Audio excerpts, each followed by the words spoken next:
अभी सुन रहे हैं बगैवसी की धमाका प्रेमी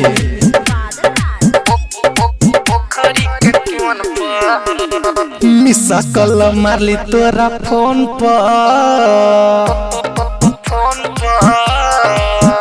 हाँ मिसा कल मारली तोरा फोन पर नहीं जान अइले पोखरी के कोन पर मिसा कल मारली तोरा फोन पर नहीं जान अइले पोखरी के कोन पर पोखरी के कोन पर गे पोखरी के कोन पर पोखरी के कोन पर गे पोखरी के कोन पर पैसा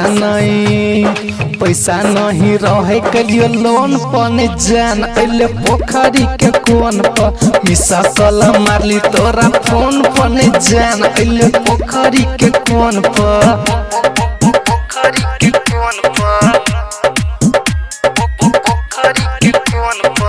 इलाका किसी का हो धमाका दिवाकर दीवाना भाई का ही होगा। के तू आदा अइबो न केलही मनवा के श्रद्धा नहीं पुरलही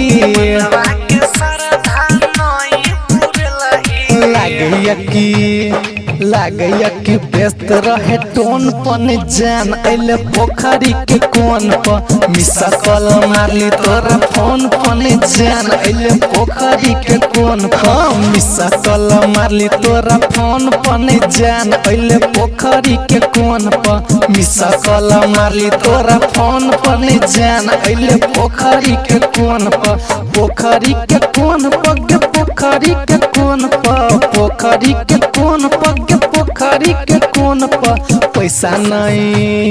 पैसा नहीं रहे के लिए लोन पर जान अइले पोखरी के कोन पर मिसा कल मारली तोरा फोन पर जान अइले पोखरी के कोन पर। आप सुन रहे हैं दिवाकर दीवाना भाई को ग्राम बगीवा जिला मधुबनी।